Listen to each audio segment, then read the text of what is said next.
This is a interesting update on the Ohio 4 case. And we don't have to go back into the whole thing again because people could watch the last time. But you remember we had the former prosecutor, J.D. Tomlinson, on at one point with the case in Ohio. Yes. Where these guys did not need to assume the burden of being demonstrably innocent, but we were able to prove it.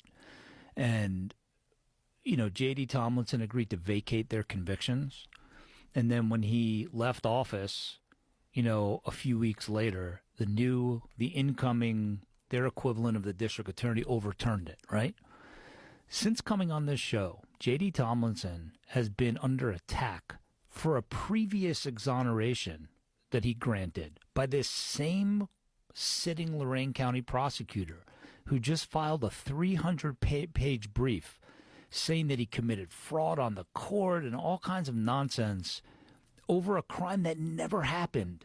And this is why he was so reluctant to ever speak to me in the first place, because he knew he'd be targeted. He knew he'd be targeted. And they're trying to undo an exoneration for this poor woman that's already been exonerated. And I thought, you know, I would talk about it publicly and say I trust him. I made a presentation to this new prosecutor. I got myself, along with the Ohio Innocence Project public defenders, I got a bar complaint filed against me by the original prosecutor for standing up to exonerate someone. Now, it was summarily dismissed in Ohio, but, you know, and the question becomes, like, what can you do? So Derek Hamilton and I are trying to, do we go to the city council and raise awareness? Don't you care that you have a prosecutor that is seemingly more interested in settling personal scores and vendettas than he is about letting innocent people go free? And I have this guy, you know, John Edwards, who's one of the Ohio 4, and I feel like when I see him calling from prison, I'm running out of things to say to him. Like, I'm so desperate for help. And, you know, if anyone is living in Lorain, Ohio, or Elyria, I mean, you got to take a look at your local elected officials. I mean, demand to know what happened in the Ohio 4 case. I mean, we have it online. You can read about it. You can read the trial transcripts. I just don't get why people can't let go and say, maybe I made a mistake. Maybe I was wrong. I mean, these guys are so demonstrably innocent, where you have the person that claims he witnessed the whole thing, you know, went to the FBI and said, I made the whole thing up. Mm-hmm. You know, it's just... it's a horrible case. It's horrible. And nobody wants to admit it. But the problem is, I think if they do admit it, someone's going to start digging into their past, and they're going to find out these motherfuckers have been wrong a bunch of times. Well, I'll tell you what. One thing that's different about me and why I hang around Derek so much is I want his superpowers to rub off on me, because I realize that if you don't stay aggressive and keep the pressure on, the truth will eventually... What was the old, so truth crushed to earth shall rise again? Was that like an MLK quote? I always think about that, because at some point, the truth comes out. It's a stubborn thing. And whether it's old files of an old case and who you used to hang out with, and if you have photos sitting in a vault whatever it is, it's going to come out.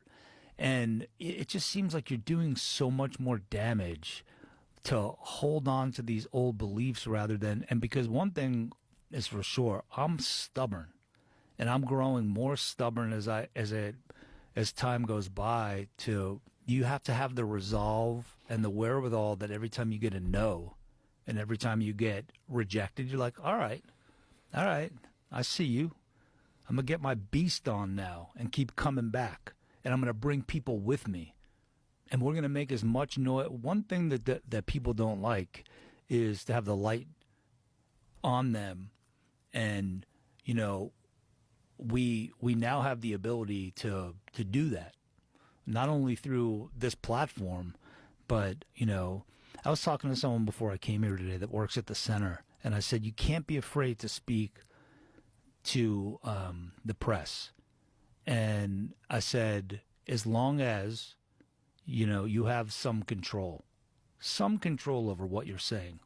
And then I like quickly stuffed the words back in my mouth, and I said, just forget about that. You got to be very careful when speaking to the press because it gets edited and chopped up. Sure. You know, I did an article with the New York Times about something recently. Man, I told that reporter, lose my fucking phone number because you took one sentence of a throwaway quote and disregarded everything else. Of course.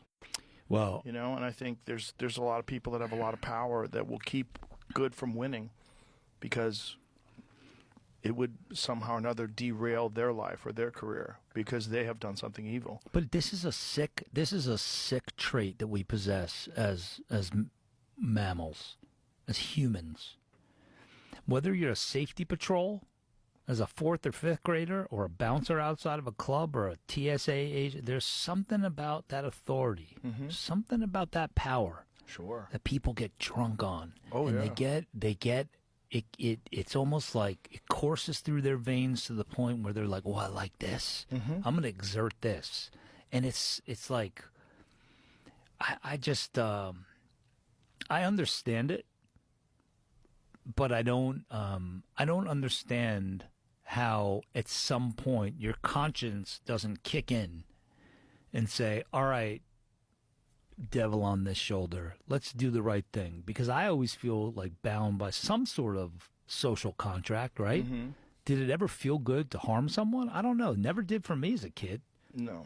I mean, I could look back at my childhood and be like, that was a shitty thing you did. You know, I still feel